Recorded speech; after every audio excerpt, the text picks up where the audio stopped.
Assalamualaikum warahmatullahi wabarakatuh. Salam bahagia. Perkenalkan, nama saya Sri Wahyuningsi dari SMP Informatika Golden Star Y Jepara, CGP Angkatan 11 Lampung Timur. Baik, di sini saya akan memaparkan koneksi antar materi pada refleksi modul 1.1. Pendidikan dan pengajaran menurut Ki Hajar Dewantara. Pendidikan memberi tuntunan terhadap segala kekuatan kodrat yang dimiliki anak. Pendidikan haruslah holistik, mencakup aspek fisik, intelektual, emosional, dan spiritual. Pendidikan bukan hanya tentang pemberian pengetahuan akademis semata, tetapi juga melibatkan pengembangan kepribadian. Pengajaran menurut Ki Hajar Dewantara itu adalah bagian dari pendidikan. Pengajaran merupakan proses pendidikan dalam memberi ilmu atau berfaedah untuk kecakapan hidup anak secara lahir dan batin. Pertanyaan refleksi terhadap pemikiran Ki Hajar Dewantara. Yang pertama, apa yang saya percaya tentang murid dan pembelajaran di kelas sebelum saya mempelajari modul 1.1? Yang kedua, apa yang berubah dari pemikiran dan perilaku saya setelah mempelajari modul ini? Yang ketiga, apa yang segera saya terapkan agar kelas saya mencerminkan pemikiran Ki Hajar Dewantara? Dari pertanyaan yang pertama, yang saya percaya tentang murid dalam pembelajaran di kelas sebelum saya mempelajari modul 1.1 itu yang pertama, hanya melihat nilai dari aspek kognitifnya saja.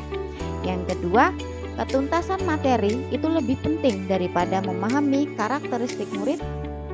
Yang ketiga, pembelajaran berpusat pada guru. Yang keempat, jika nilai murid sudah mencapai KKM, dianggap pembelajarannya sudah berhasil. Yang kelima, sebagai pendidik selalu memaksakan materi sesuai dengan kompetensi yang ditetapkan oleh pemerintah.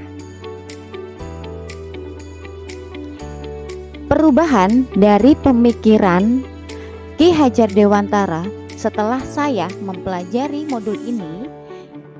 Yang pertama, pembelajaran itu harus berpusat kepada anak atau student center. Yang kedua, pembelajaran harus sesuai dengan kemampuan, minat, serta bakat anak. Yang ketiga, pendidikan hanya sebagai fasilitator pembelajaran. Yang keempat, pendidikan yang mengutamakan perkembangan budi pekerti anak. Dari pertanyaan ketiga, apa yang segera saya terapkan agar kelas saya mencerminkan pemikiran Ki Hajar Dewantara? Yang pertama, saya akan membuat kesepakatan kelas bersama siswa agar mereka bertanggung jawab dan berkomitmen melaksanakan tata tertib kelas yang telah mereka sepakati bersama. Yang kedua, saya akan merancang pembelajaran yang interaktif, inovatif, dan menyenangkan dengan melibatkan murid sesuai dengan metode student center. Yang ketiga, saya akan menerapkan pembelajaran yang menuntun karena pembelajaran harus sesuai dengan kemampuan, minat, serta bakat anak tersebut. Kesimpulan, setelah saya mempelajari filosofis pemikiran Ki Hajar Dewantara, pendidikan adalah menuntun anak sesuai dengan minat dan bakatnya.